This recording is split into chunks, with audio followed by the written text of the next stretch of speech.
When we talk about mental health, we have to understand that we know a lot more about the information of connectivities, and what I believe is a coevolutionary model has to be adapted to appreciate some of it. But the gut brain is basically a brain in and of itself, and we realize now the neurological components of the enteric nervous system are expansive, but let's say that's the beginnings of a rudimentary brain. Understand also a lot of the chemicals we learned about in the system that we look at as neurotransmitters, things that are called now autocoids, the lipocoids, those sort of things are developed inside of the brain, and we call those messengers that were basically found originally in the gastrointestinal system. It's important to remember the extent of how much different things are in different areas of the body. Fun fact, New Orleans, Baton Rouge was one of the few places that was involved in the Revolutionary War, not in the 13 colonies. I talk about evolution and I talk about symbiotic models of evolution, mitochondria being the primary driver, and that's going to become self-evident when we get further along in the literature. But I want to first go over and let you understand that we do have some background information for the context that I'm about to talk about. We've learned an extensive amount of information about common terms that are used now in the discussion about inflammation, unlike anything we were talking about 40 years ago, 30 years ago, for that matter, even 20 years ago. And these are all different drivers of inflammation, and these are components that are used pretty extensively to describe some of the interactions. When we look at cytokines and we talk about blood-brain barrier, we realize there's an extensive amount of literature that explains this. And we also have to go back and look at the history of this. So let's say that the mitochondria, for the sake of understanding epigenetics and things like that, wasn't known about until the 1960s. This is revolutionary stuff. We started talking mitochondria. We found a different type of DNA contained that were mitochondrial DNA that are evolved from bacteria, which is a sign of importance because when you have cell damage, you're going to find that that mitochondria liberating its DNA actually produces the reaction of toll-like receptor number 4, which tells us we're dealing with a gram-negative bacteria type of DNA, but in this case, it actually goes for a specific DNA receptor, toll-like receptor number 9, which is bacterial DNA. And our bodies will attack that DNA, believing it to be a foreign invader. That's one of the problems when you have multiple cell damages and you liberate a lot of mitochondria. Our gift from our mom's pretty amazing. It's a primary evolutionary connection. And when we look at what that means, we're talking about the cytochrome C actually comes from seahorse. It actually comes from, not seahorse, I'm sorry, from the horseshoe crab and from scorpions, same design.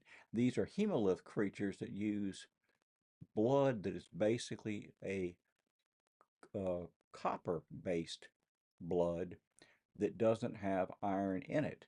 We don't develop the heme-based molecule until further on in evolution, but in the case of the mitochondria, that hemoglobin that was the primitive hemolith, that particular segment of copper is preserved inside the mitochondria as complex C, which is going to turn out to be very prevalent and important because it gives you two dissimilar metals in the same environment, which you can imagine allows for quite a bit of energy to be exchanged rapidly about in the system for ATP production and other things. But if you look at it, a horseshoe crab evolves during this pattern, and complex 3 and 4 turn out to be a big thing. This is going to be something because when we start realizing mitochondria run the show for the development of our brain. And when you consider the 13 genes that evolved from the mitochondria or from our mother. So when you start looking at the electron train transport, we have our mom to thank for it. And our mom gave us complex 1, 3, 4, and 5. Complex 2 actually comes from the Krebs cycle itself, and the TCL cycle itself actually gives you what's called cardiolipin, which is also to us known to be one of the omega-3 oils, DHA. So it's important to realize that that even again explains part of the reason why brain function is so important to these lipids being a part. And when you look at the fact that cardiolipin is that DHA program. So this is where you start realizing mental health problems can be associated with peroxidizing of that fat. So these pattern recognition receptors we're talking about, the DAMPs, the PAMPs, and the toll-like receptors, all of these have connections in different parts that we now know about, like the N-methyl aspartate receptor, which is a primary receptor that's extremely important as a primary gateway for intercellular calcium being the primary secondary messenger of the body. This is important because brain on fire has to do with antibodies that they discovered to that particular receptor, and that movie came about because of that very discovery and the ability to correct it and help that woman that had that problem. And also remember, when you talk about toll-like receptor number 2, you're talking about the staphylococcal infections, which are pandas that appear in certain children that will have this type of neurological disorder as a consequence of a bacterial infection. Then we look at mitochondria as we consider the fact that the ovum itself has 100,000 to 600,000 mitochondria. That's the mitochondria content of the ovum. The sperm only has 50 to 60 mitochondria. The mitochondria come from mom. And what's important is when you hit that stage of consideration of how much each cell contains, the normal cell 1,000, 2,500. Heart cells each have about 5,000. The vagus nerve has greater than 1,000,000. And if you look at what that implies, cell division, when you look at early division in the 45 to 90-day period of development in utero, brain development is going off at a ratio of something like 25 to 35,000 divisions per minute, which requires a great deal of energy, i.e. the need for mitochondria. And the extraordinary fact when you realize that kind of energy production obviously takes high demand. That's where nutrients can play a key factor, and we have just now begun to consider that a lot of our problems we're seeing in developmental adolescent delays are not only due to nutrient problems, they're also due to endocrine disruptors we'll talk about in a minute. So what do these billions and billions of mitochondria do? Well, let's consider the fact that everybody has to go learn stuff to continue developing and continue to understand what we're going on. In the olden days, it was go to the stacks, get in the library and read and spend a lot of time. Today, all you have to do is ask good questions and know how to get the internet to work for you, and you can find the answers to a lot of extraordinary questions. So I've been doing this type of work now for a while, and I have become more involved in it, obviously, as time has gone across. And interestingly enough, science is beginning to say that chiropractors actually are doctors. What a shock. But when you look at endocrine disruptors and you consider this for a second, where we're going to be going with this subject dates back all the way to Tulane.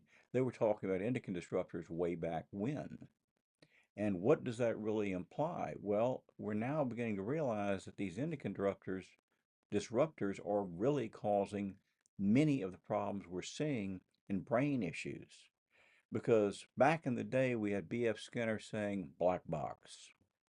Okay, it's like a black bird, no black box. But then we had somebody come along like Dr. Rhonda Patrick who said, hey, phytonutrients can make a difference in how things function neurologically as consequences in others. In her case, talking about sulforaphane. And then if you take a look at what else do we know about the history of plastics? Well, The Graduate, uh, Braddock was buttonholed out on the patio, and the man said, one word, son, plastics. And that was back in that movie then. And then if you think about the connections, how I got here, understanding connections and the different patterns allowed my brain to develop. Because now we're talking about things like future shock of an entire different dimension. We're talking about specialized his and her future shock due to the endocrine disruptors problems. And we've gone a migration of time. We've had Silent Spring where Rachel Carson said, hey, DDT is not good. Or sort of like the song, hey, put away your spray, give me my birds and bees and take away your DDT. And the song basically was talking in reference to the fact that DDT is a problem. And it's more than just genes. We know now that epigenetics plays a demonstrable large part on a lot of things we're seeing in evolutionary biology today. And excitotoxins, Dr. Blaylock's revolutionary work where he said, hey, glutamate is a problem. Aspartame can be a problem, and they can be an upregulator of N-methyl-D-aspartate receptors. So Dr. Scott used this analogy back in 2011. He said times are changing, and they haven't slowed down one iota. So when we look at it, the Gen X and Gen Zs were born here. The millennials here, the Gen X here, my crowd's up in here somewhere. So when you think about it, what's going on in this time frame? Well, we've had the realization that serotonin is an endocrine disruptor possibility, and it can be a big issue. And that was 2 seasons ago when we were talking about sexual dysfunction being associated with problems. And then we found out that xenobiotics are truly an issue and truly making an effect on our hepatic tissue, which turns out to be extraordinary because that's the site where misfolded proteins are turning out to be the most commonly exampled seen as a consequence of reactive oxygen stress, reactive nitrogen stress being initiated on our mitochondria, which consequently then cause endoplasmic reticular stress, which we refer to as unfolded protein response or taut tangles. And you look at the fact that how we adapt to stress is chosen to be a very good pervasive example of problems because COVID didn't kill these people I'm talking about here. We ended up killing more than 2 Vietnams, more than 3 Koreas, and more than 10 times the entire Middle East conflict in a very short period of time. When I talk about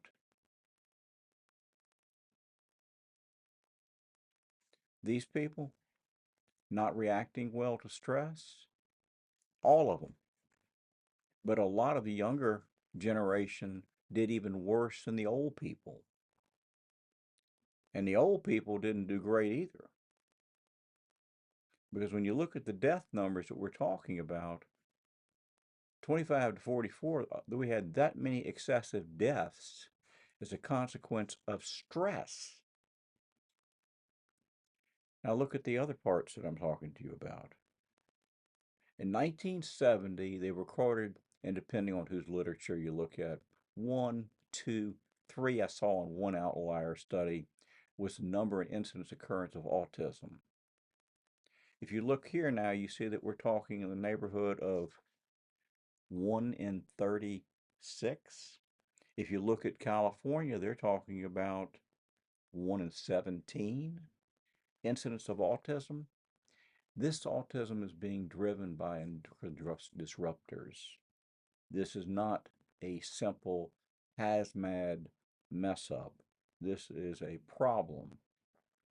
And when you consider that brain focus is also an issue, so when we talk about these problems, you see the spectrum over here and you see the spectrum over here, but the entire spectrum is being shifted by these endocrine disruptors working on our brain. And when you look at this book, Amusing Ourselves to Death, it's a good example to talk about the different dominant systems of process, if you will, of communications. It's a real good book. It goes through and does an excellent job of explaining a lot of things about moving from a auditory story-based dominant system to a written word-based system to pictures, if you will, when you consider the television or the movie system, things like that, talkies, the evolving process of the way our brain processes information. If your brain is delayed and you're more of an auditory person and you're trying to catch up in a visual world, it's a little bit of a difficulty. And when you consider the fact that mental health and these endocrine disruptors are tying together. So add together all these different factors and you begin to understand what we're facing today. So serotonin, when we quite quantitatively look at it, 95% is produced in our intestines. That does not end up in our brain. This is serotonin for the brain of our intestines that we don't think about. But when we start looking at all these different hormones and realize we now have an entire class called autocoids, and of that class there are, different segments in that, we begin to realize what we're dealing with has become quite expansive. And these neurotransmitters are finding out in 80% of the population, they're showing some imbalance in these things now. And that has to do with kidney-urine shunt, which, quite frankly, the kidney-urine shunt, when I first learned about it, was the gastrointestinal system. Now they're saying it's the psychiatry of the 21st century when you start looking at what they're implying with the disruption that they see and how they understand how this works. So brain problems as they relate to effects on the immune system of the brain, the microglia, the astrocytes, the inflammation problems that we see there that go on, and the connectivity that it goes through dysbiosis becomes rather interesting. And understand, you have to remember, we have an EPA that came about in 1970. This is not some conspiracy theory. This is just the facts. Science had not hit the point where we realized we even needed an EPA system. And it was formed, and Richard Milhouse Nixon is the one that did it. And what's interesting about that is you fast forward and realize that we didn't know about mitochondria until just 10 years earlier. And the connection on this is going to be pretty profound when you realize we start learning more. So we decided that we needed to ban the discharge of pharmaceuticals from hospitals, from nursing homes into the toilet and stop it. So the unprocessed, unused pills were being thrown into the water system. Nobody realized how horrible that idea was. Nobody had ever considered the possibility of pharma water, which you can find a good article on that in Harvard Review. You'll have to keep looking. You can't find it on a website because every time I link it back to the Harvard study, they take it down.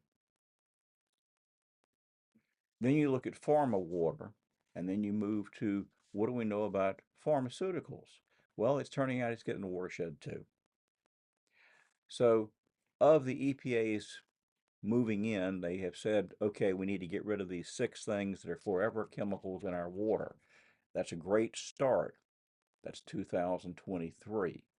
Do understand we've got a little bit of catching up to do because we're finding out that this Teflon is showing up in 90% of Americans, and it's across the world. And along with these other chemicals called forever chemicals that need to be cleared and removed because they are endocrine disruptors, and some of them will cross the blood-brain barrier. That having been said, understand the toxins are a problem. Understand we realize that lots of different things are inflammation driven. Even dental decay can make inflammation. It's a cardiovascular problem.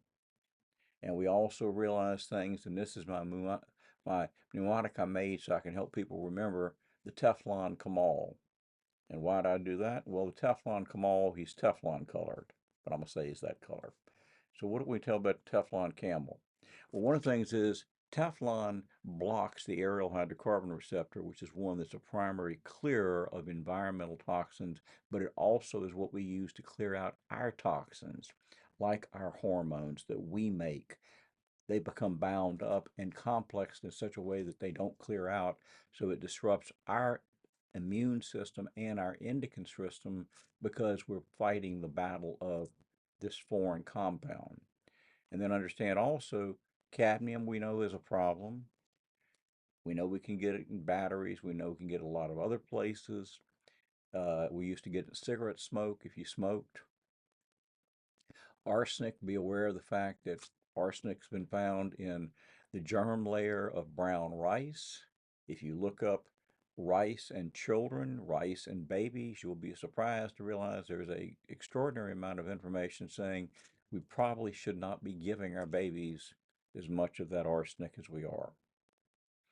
Mercury. Mercury is found in lots of places. Unfortunately, it is also found in high fructose corn syrup, a certain percentage of it, and you need to find out that you probably need to either not use high fructose corn syrup at all or very sparingly, because that high fructose corn syrup, if it has trace mercury in it, you're not a thermometer. You don't need more degrees. Aluminum. Who would have thought that double action baking powder would provide aluminum that would turn out to be something that could initiate an immune response?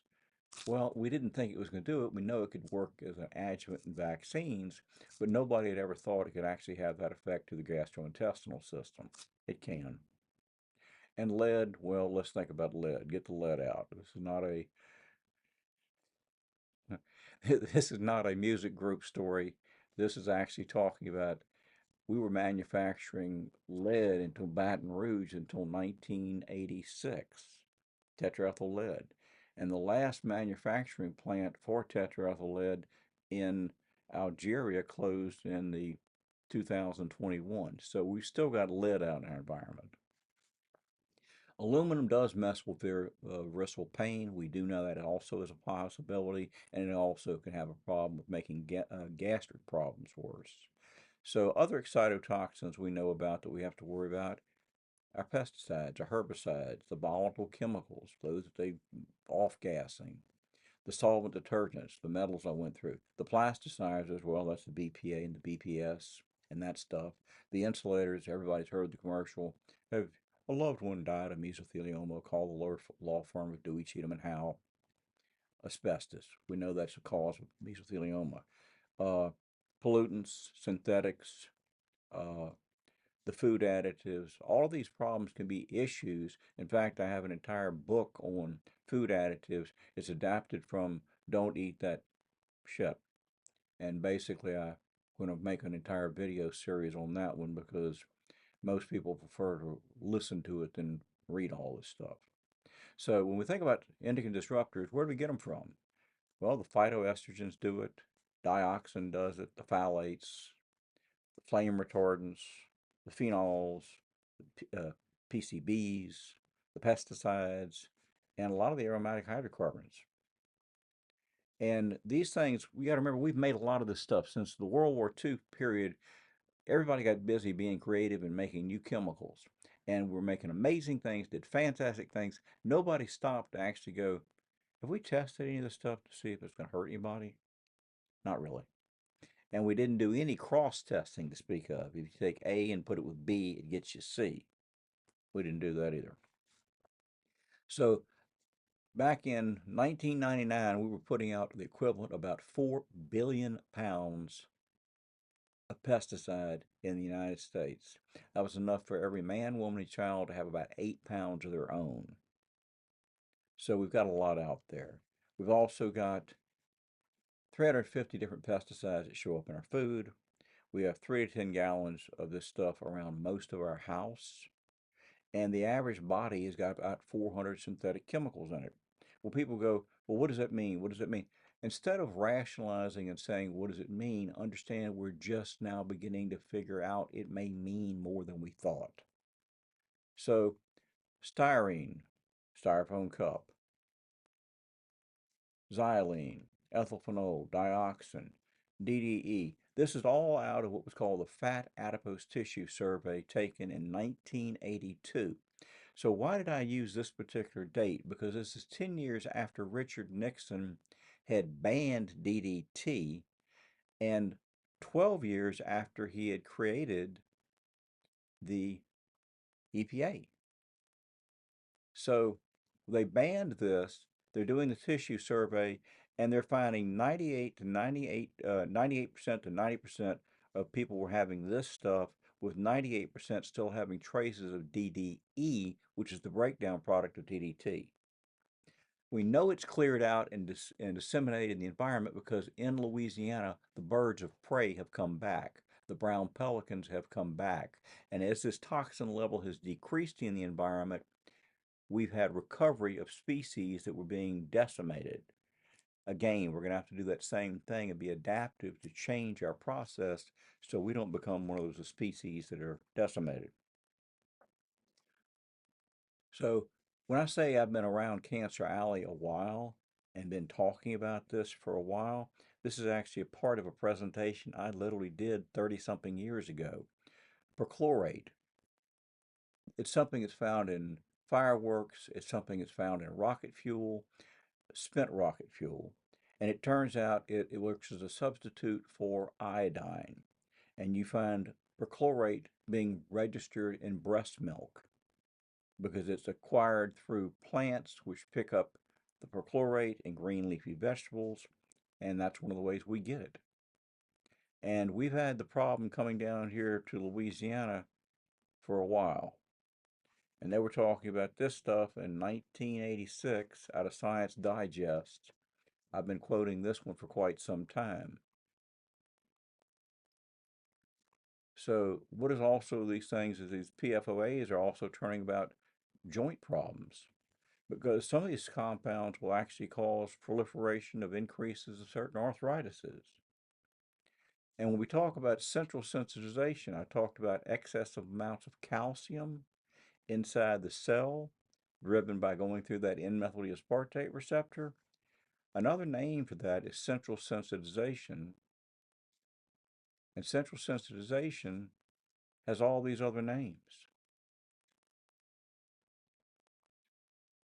So when you look at it, these next few slides have got some things, and I want to kind of give you a heads up. They're pathways, and I'm doing this specifically for the science group that's going to be watching this so they can understand. We've known about central sensitization for a while. It's been talked about as being linked into a lot of problems, and what it specifically causes intracellular hypercalcinosis, a term coined in part and made more known about, if you would, by Dr. Vasquez.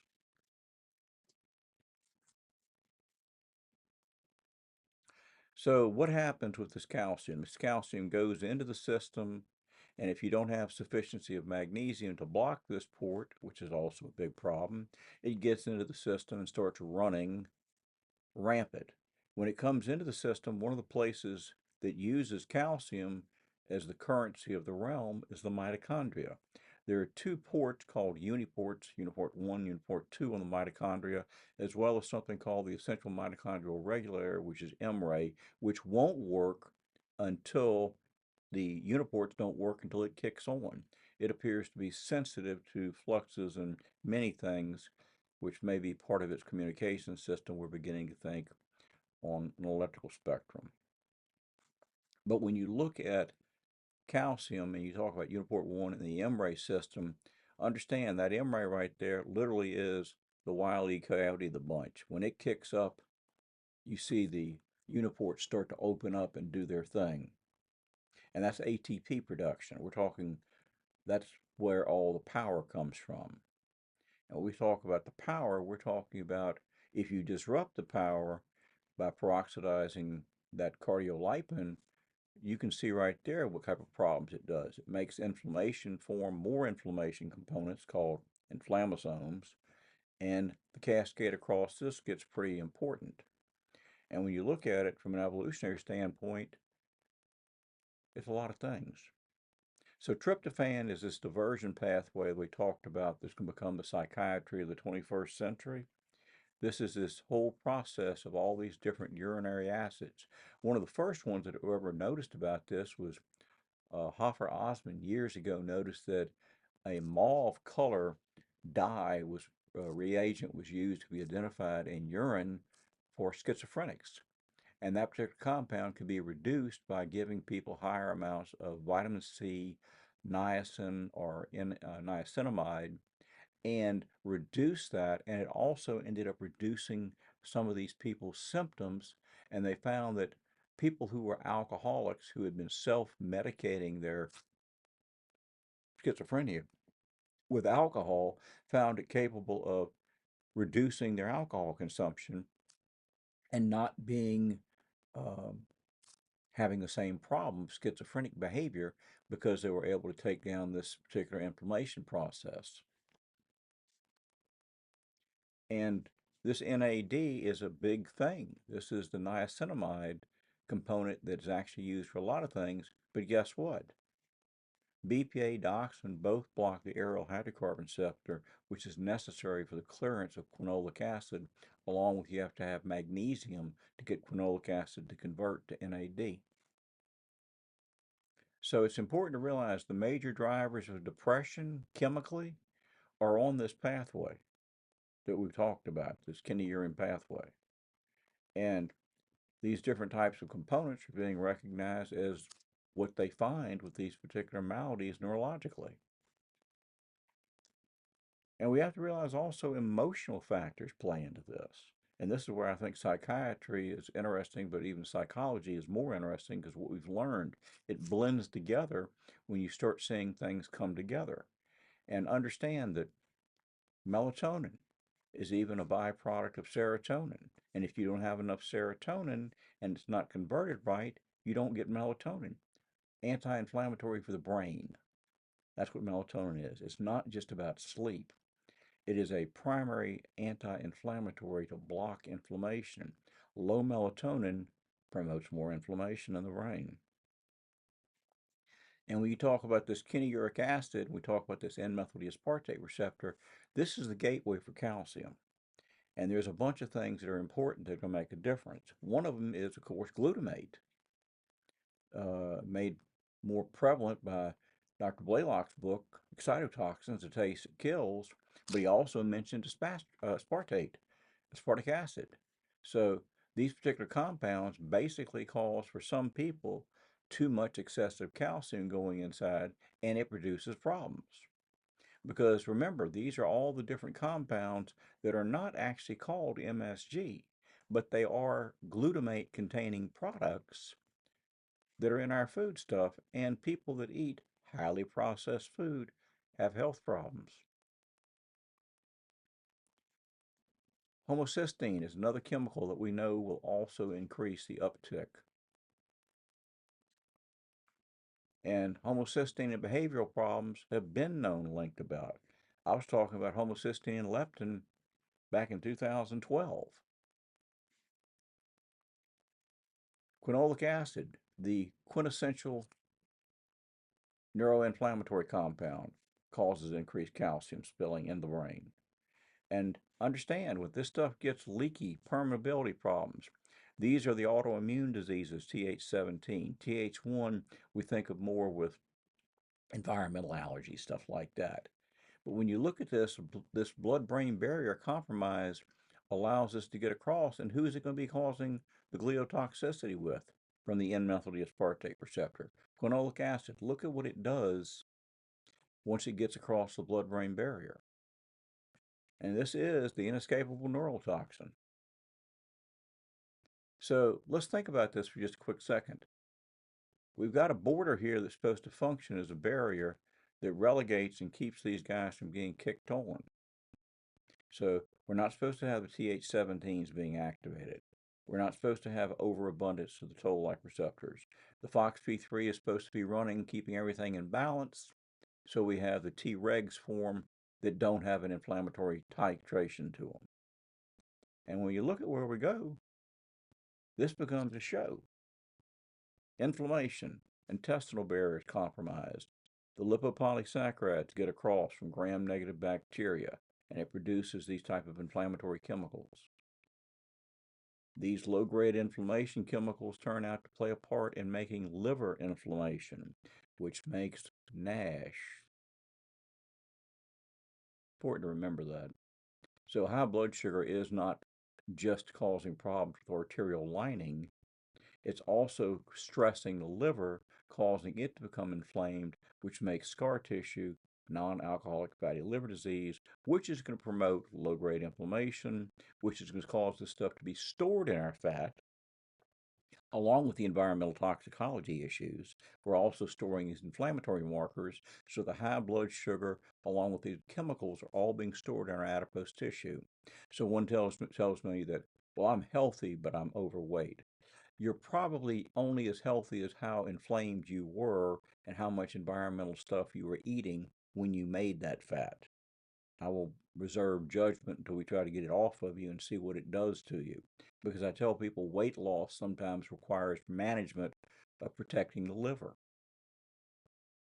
So gram-negative, gram-positive bacteria are part of the whole show that we now know because they fall under the category of toll-like receptors, which completely rewrote our understanding of inflammation. Central sensitization now becomes a part, and it goes straight also into the spinal cord. This is where you're going to get the neuropathic pains, the causalgia, all of these different maladies of pain. And when you look at it, it plays a part in the neurological consequences we're seeing, which are epidemic today. And unfortunately, low vitamin D promotes NF-kappa B state-driven, and we have epidemics of that problem.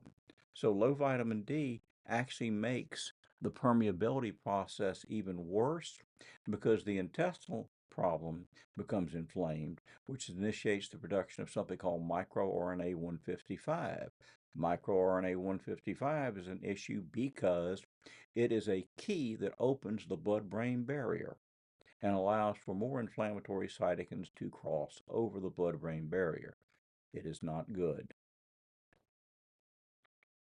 And it turns out vitamin D deficiency promotes several diseases we've already identified for certain. And it's getting more pronounced when we realize microRNA is a factor, the tumor necrosing factor alpha is a factor, the nucleic factor kappa B, and of course high sensitivity C-reactive protein is our poster child marker for NF-kappa B. It's a cheap blood test somebody can do along with vitamin D to figure out how much inflammation somebody's packing. And the fact that we're now seeing vitamin D appears to play a part in the malady of spectrum disorders. And we probably need to consider addressing that now, not later. Because inflammation as we age, guess what that turns out to be tied into? Chronic inflammation is tied into lots of things, but one of the first things I talk about is when you look at all these inflammatory patterns, they make a process, and NF-kappa B can be measured by high sensitivity C-reactive protein. It is a direct correlative change.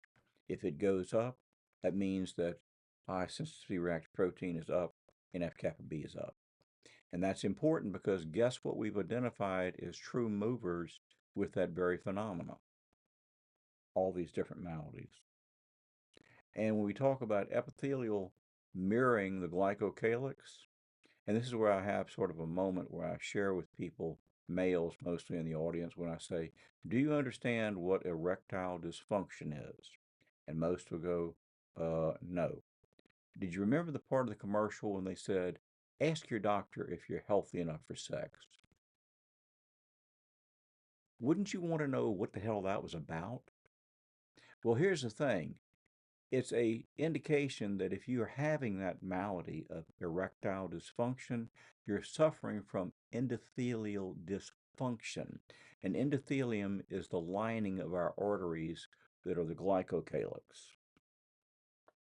You might want to fix that because this is also causing your heart attacks, your strokes, and everything else that's going to kill you. So here are the more common names that we know about that make NF-kappa B go up.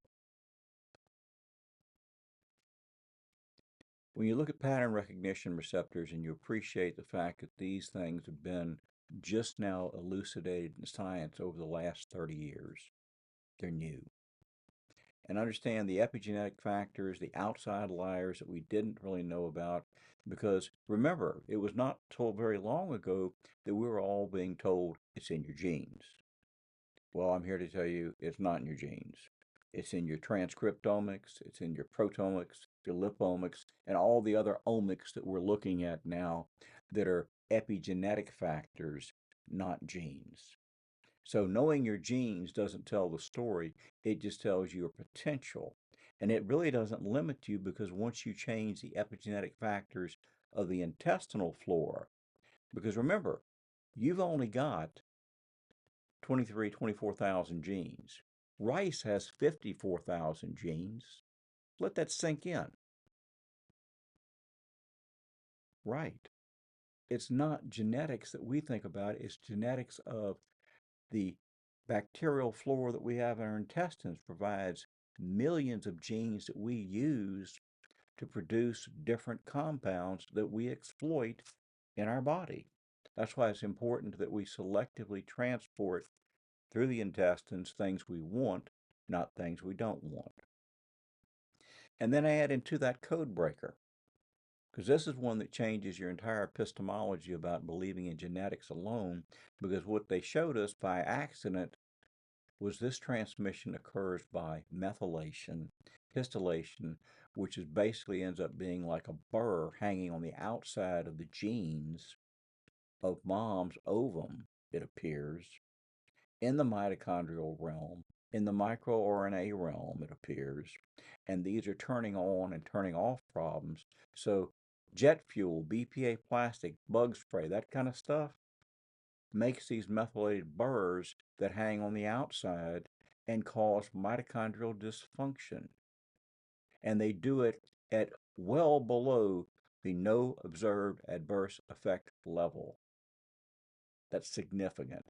That means what we thought was safe is not safe. It's affecting your mom and them. That's my mitochondria joke. So understand that mitochondria are being affected, and they found this, and they went out basically 4 generations and found it still being transmittable on that Burr type transmission, and it was not classic genetics. It wasn't going through RNA or through DNA in the sense that we would think of transmission of behavior qualities. So this Burr effect of the methylated molecule hanging on the outside plays a role in either turning on or turning off certain critical factors during brain development, it's appearing to be. So when you look at the slides, understand we're talking about a lot of different factors coming into play. And we talk about these chemicals that are involved in that kynurenine pathway having all names, but remember they're also tying into the ability to get across the blood-brain barrier and do damage there. So from gastrointestinal inflammation, we now get to blood-brain barrier-driven inflammation. And the fact that one of the weakest links we have is the hippocampus area, the blood-brain barrier is thin. And the reason being is a lot of the signaling hormones are identified and regulated back up through the pituitary there. So we look at insulin there, we look at leptin there, we look at ghrelin there. All these hormones we think about weight control are red in the hypothalamus area. And damaging it by inflammation is having an extensive negative consequence. And this area of permeability is significant because this is the weakest link. And microRNA 155 is turning out to be a big problem. And if you have low vitamin D, it's worse. So I guess the takeaway message is make sure your vitamin D level is important right off the bat. Because the blood-brain barrier is in certain parts more like a blood-brain suggestion, just a place where notes are handed through the doors.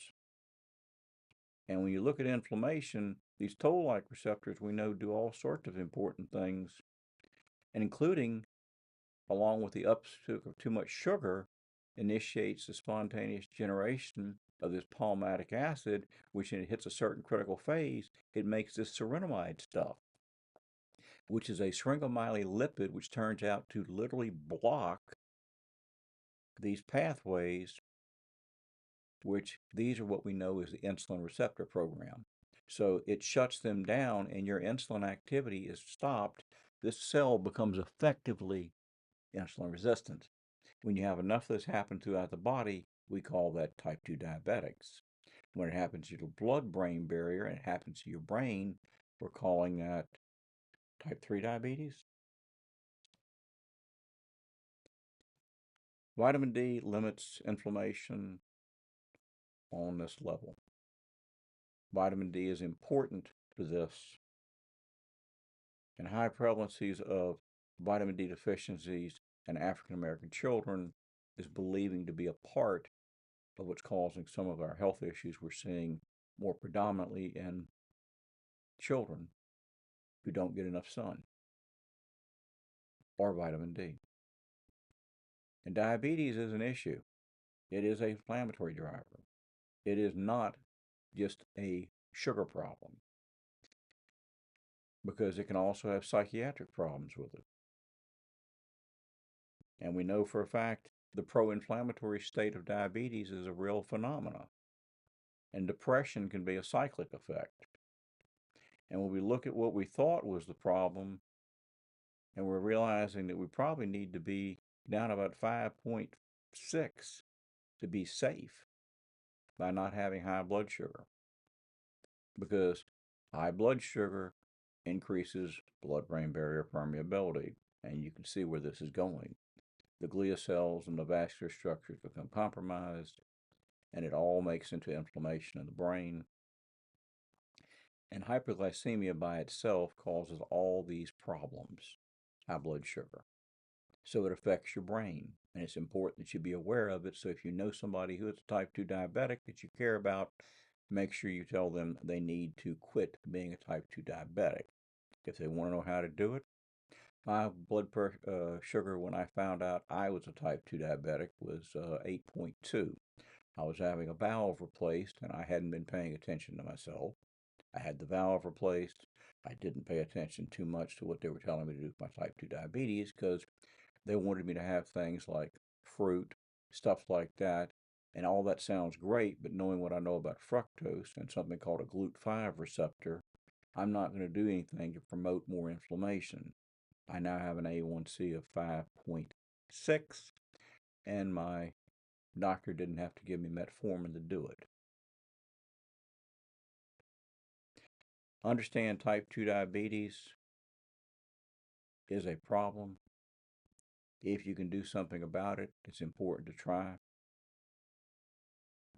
and keep trying because the long-term effects of high blood sugar are showing out to be damaging our brain. And one of the types of Alzheimer's that we're looking at has been described originally by Pennington and several other researchers as being type 3 diabetes. So high blood sugar needs to be a primary driver that you try to eliminate. And then also understand addictive disorders can play into it too because mitochondria will do things to initiate certain behavioral changes. And those are all immune system driven. So if you look at this for a second, understand the big parts of mitochondrial dysfunction, the toll-like receptors playing into that mammalian target of rapamycin, which this is an interesting story. This particular compound here was discovered under one of the heads on Easter Island, Rapa Nui, and it was given the name toll-like receptor mammalian target of rapamycin because that compound shuts down our immune system. In fact, the products that were made by that particular discovery allowed for organ transplants to occur, which is significant. But also understand that mTOR could also have been called mammalian target of resveratrol, mammalian target of restricted caloric intake, mammalian target of R-lipoic acid. There are many nutrients we have now determined that help downregulate that inflammatory driver on that part. And you can use those nutrients to your betterment in a way to reduce inflammation. That's something you can attack directly. And remember, this kidney urine pathway, it has a direct effect on these mTORs. So when we talk about the kidney urine pathway, brain on fire, and central sensitization, you want to have good chill going on with the brain. You don't want to be having the brain on fire routine. You don't want to have inflammation ongoing because what we call this in the common lay world, depression, anxiety, feeling bad. This is the stuff that we're talking about, and it's the low-level inflammatory chemicals that are linked into this inflammatory process. The Kinnearian pathway is what we now know and labeled as a direct effect of and cause of a lot of the symptoms we see in psychiatric behavioral changes. We now have labels for them. We now have understanding about how they work. There are lots of different ways to address them. Somehow or another, I think we need to get to a synergistic effect where we're using both of them. Because remember, nothing we have out there right now is working that well. The monoamine oxidases, selective serotonin reuptake inhibitors, none of them work that great. So we're looking for a better system that works because it's a major component of a lot of things. And this is in 2011. After the pandemic, it did not get better, not on its own. And realize that these chemicals they're talking about are the very chemicals that were identified originally in the gastrointestinal problems. But now we realize they connect directly into things like psychiatric disorders.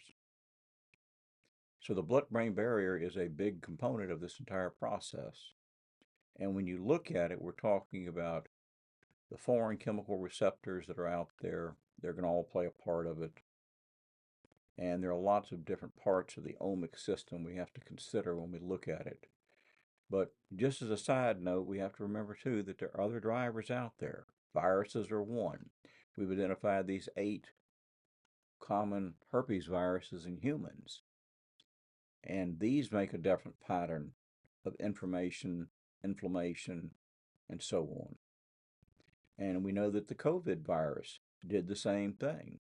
It produced some of that same inflammatory system reaction that basically has been classified as sickness syndrome, which you feel when you have a viral infection. Well, if you think about it, a lot of times people you see on a day-to-day basis moping around, feeling bad, it's due to chronic low-grade infection and inflammation driven it. And the SARS by itself made us rewrite a lot of things because we realized then that even though it was a RNA virus, it was still initiating mitochondrial problems in the lungs and mitochondrial problems in the gastrointestinal system because when they lysis cells, you have the liberation of those mitochondria, which now we understand is actually the cause of pneumonia. So stress, as we understand it back in the old days, was Poncelier's. And he said the stress of life was this, and he talked about how it affected our hypothalamus, our adrenal glands, and our thymus gland. It kind of gets moved in the updates, the information, but remember back then, when we looked at the executive monkey study, when we were talking about stress and how those monkeys reacted to stress and what happened with them, and the effects on being shocked, not being shocked, being able to get away from being shocked or not getting away, all those different patterns of understanding of what it looked like in physiological terms, manifesting on ulcer development, shrinking thymus gland, uh, hypertrophying initially adrenal glands and then shrinking. So all those different processes were a different part of the reaction over time of stress, cortisol, that sort of problem. But then H. pylori bacteria wasn't known about. We did not realize secretory IgA would be diminished as a consequence of chronic cortisol exposure, which causes the secretory IgA in the gastric system to go down, which now makes the H. pylori bacteria able to gain access to the intestinal lining and subsequently cause the ulcers. So when you look at the idea that telomeres are tied into our longevity, many of these nutrients we now know is xenohormetics and xenohormesis and things like that make a big difference in keeping us alive by keeping our telomeres big. And it turns out stress, our idea was very simple back then. Ugg the caveman, saw the tiger, run, you live or you die. That's it. That was stress back in the day. Our stress has not got anything to do with that type of pattern of stress anymore. We're continually all the time exposed to stress. And think about even in terms of future shock stress. People go, remember that? And they go, no. The book Future Shock basically talks about culture shock as it applies to just being here. You don't have to move anywhere to experience the sensation of being shocked. You can just be wherever you are. And things change so rapidly, and I always use it because of my age. How about chasing what matters? You can look up the Library of Congress on your phone. I remember the day when if you wanted to start looking at computers, you had to get punch cards made up and put your questions into the computer. Nowadays, it's not at all like that anymore. But think about this future shock idea that I started off the his and her variety now is more true than ever because the effects on females are not the same on males, but it is having distinctive patterns. And if you look at this tryptophan divergence power indicated, Indican used to be a test that was a urinary acid test that I did that would give you a basic idea about, kind of mirrored the homocysteine level. It was a cheap test. It's not cheap anymore just because it's expensive, but not that it needs to be. But the point being is understand all these things play in, and we've been knowing about the vitamin D and magnesium as a part of central pain for a long time. It's not being addressed though. So NF-kappa B makes these N-methyl aspartate receptors open up. They make reactive oxygen stress. It causes problems to be cumulatively building up. And this is where you get the cells disrupted. Gut inflammation, brain inflammation. Both of these are patterns that we've recognized for some time. We know that aluminum and glyphosate combined have a more deleterious effect on our pineal gland as a problem. We also understand that the triage theory from from Dr. Ames some time ago explained that we will make tissue the best we can with whatever we have. If you have low-level nutrients or you have inflammatory compounds around, you'll use it, but it'll be for your immediate survival, not your long-term survival. So you need to take into consideration when you're eating, nutrients need to be available to help yourself. Because the old models were something like this. This is how we thought pregnancy worked. It had none of the overlying effects of all the other patterns that we now realize play a factor in a normal pregnancy term. And when you consider the fact that conditioning from Pavlov's days was pretty profound, and the implications from physiology was extraordinary, because that's where this comes from, but it became a key part of behavioral psychology when you start looking at what we found after that. But psychoneuroimmunology is where we're going to today. And that's the fact that we realize the combination of these, you can condition the immune system, good or bad. And understand we also appreciate now that the immune system can be conditioned without a doubt. And that was done by Dr. Robert Adder, who did his bachelor's at Tulane and went on to do his PhD, I believe at Stanford, and then he ended up at University of Rochester, New York, where they basically came up with this idea of psychoneuroimmunology, and he developed a testing pattern that was so exquisite that it's irrefutable. It happened. We're certain of it because he did his testing so well, he documented the existence of this phenomena. And that's big because this is going to turn out to be a connective dot with some of the things I'm going to talk to now. So psychoneuroimmunology plays a huge part if you understand how these can connect together synergistically. And Robert Adder was the fellow who had done that work way back when, and quite remarkable, his legacy. And when you consider also the fact that where we go from there is there's quite a bit of information out there that's saying this is a true area of exploration that needs to be delved into greatly. When you look at what we had happen with pre-pandemic and right around there and what was going on with people's stress load, the older people weren't doing well with it either. And then Kurt Richard, the first psychobiologist, I guess, of the 21st or the 20th century, his work, remember, was the one that told us that you could condition an animal if you took away his parotid glands, he will adapt new behavior to get calcium.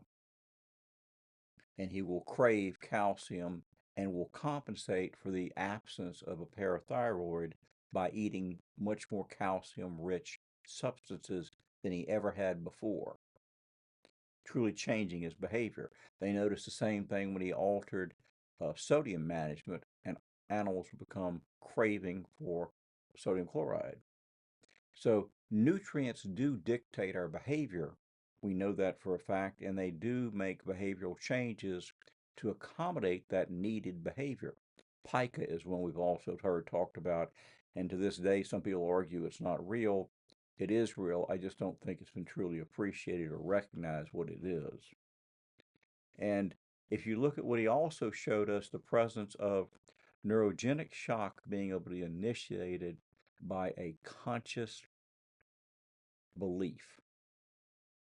And that's where he came out and said this whole phenomena where they noticed that they could take the Aboriginal witch doctor or something and he'd walk out there, and if he pointed the bone at you and you believed having that done to you put a curse on you, these people would crawl into a tent and in the next 2 or 3 days die. The power of our brain to initiate this behavior is extraordinary when you consciously understand the concept. And then go out and look again also on the other side. Good wizard or bad wizards make a difference in people. That's one of the reasons why I've always told people, is it hopeless? And I don't use that term because I believe that's a very negative consequence that you don't have the right as a physician to ever do to somebody. And when you think about the twice drowned rat of the same experiment, you begin to appreciate something else.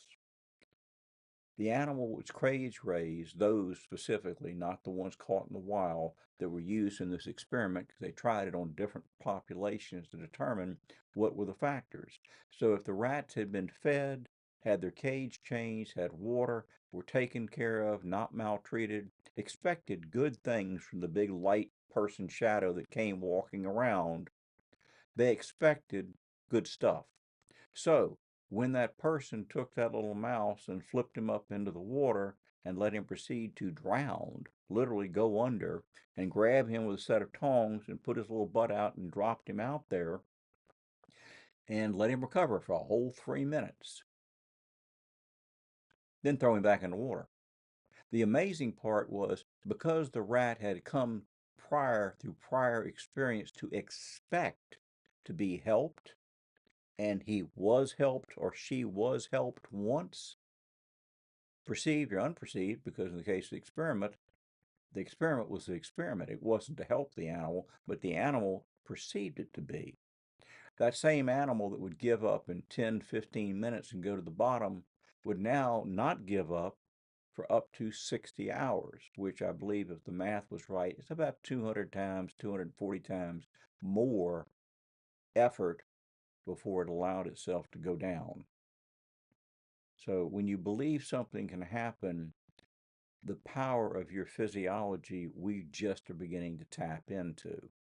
And when I say that, I tell people, remember, the 4-minute mile is impossible. I think the record now stands at 3 minutes, 43 seconds by someone that beat it, I believe, in 1999 is the current record. So what you hear and what you believe is probably a very important thing, and we've all heard it said before. Your faith has healed you.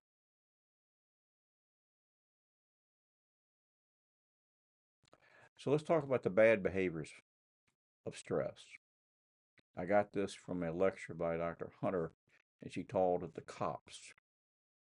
We overcaffeinate, we overeat. In the 60s, it was sex, drug, and rock and roll. Now we have to talk about Wii back pain, Pokemon seizures, Nintendo thumb. Anything you get addicted to psychologically or physiologically can be a problem. And smoking, nicotine, cigarettes, or blunts. Today they're called, when they roll their own. And our standard American diet is basically our weapons of mass destruction, because these things we're consuming in higher and higher amounts, they're in that category of ultra processed foods without giving ourselves a break, along with poor nutrition, is magnifying these problems astronomically. And these cytokine storms are not perfect storms. So we look at the blood-brain barrier, we look at what we're talking about, we look at the consequences, we begin to come to the realization that when you say you have a gut instinct, we're beginning to understand the chemistry behind it now, and we're beginning to understand that even psychiatric problems can have their origin in permeability issues. And these become consequential only if you understand them and are able to address them. Because these different compounds and different subjects that I've talked about is replete in the literature. This is not something I just managed to dream up one morning. So when I talk to you about your mom and them, understand we're talking about the billions and billions of mitochondria that exist in our system, and they do appear to have evolutionary properties that direct a lot of things, and we're just now beginning to understand what the power is all about. We're just now beginning to understand some of this physiological consequence, and it is being recognized by more and more researchers all over the planet.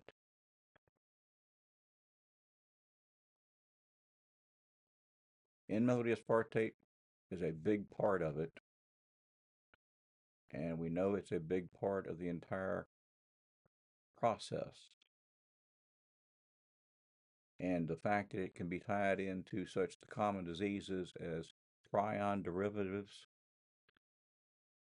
and we know that nutrients can be done to make things change, and vitamin D may be a potential shield against some of these inflammatory markers, and elevated vitamin D levels produce positive consequence.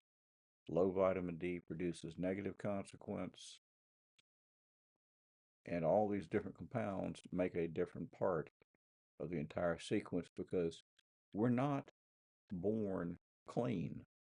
We're actually quite filthy. We pick up bacteria from our moms, and we basically use that as developmental factor fodder for our immune systems. And understand the idea that something like this could actually be true. Vitamin D may have an effect on your brain development, is significant, and it's worth investigating if you know someone on the spectrum. And if you know someone about to have a baby or planning on getting pregnant, they might want to make sure they have sufficiency of vitamin D, because that seems to be a big factor, as does this. And when you take these into connotations and you look at all these different authors and all these different citations, they're all pointing to the same direction. We have been truly not looking in the right spot for some of our problems to be answered. And when you look at the consequences, Dr. Johnson out in the VA out in Los Angeles is basically running the program currently to set and develop 50 as the new norm that they look for in lab values for their patients to make sure they get their vitamin D level up. I'm looking to see the consequences. I believe it should be extensively beneficial if we give it enough time to watch the consequences. I want to thank her for allowing me to have the use of this information in part for that last part. And we can help people with things like this, because having sufficiency of melatonin helps with the N-methyl aspartate receptor. Doing things that help eliminate these chemicals that make a problem can be beneficial.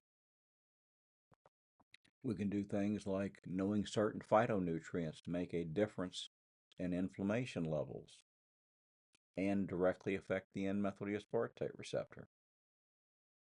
And again, Remember, if that's going up, that produces a predilection towards making inflammasomes.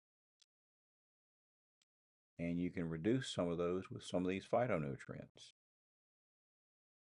And all of these are different compounds that we have out there that are available that can help and change some of the patterns that we're seeing not only in depression, gastrointestinal problems, but also other parts of the problem as a puzzle.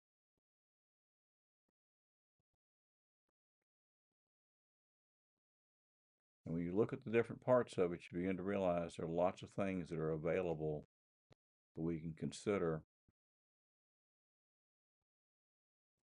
as answers that we haven't even considered. Thank you. I hope you've enjoyed this.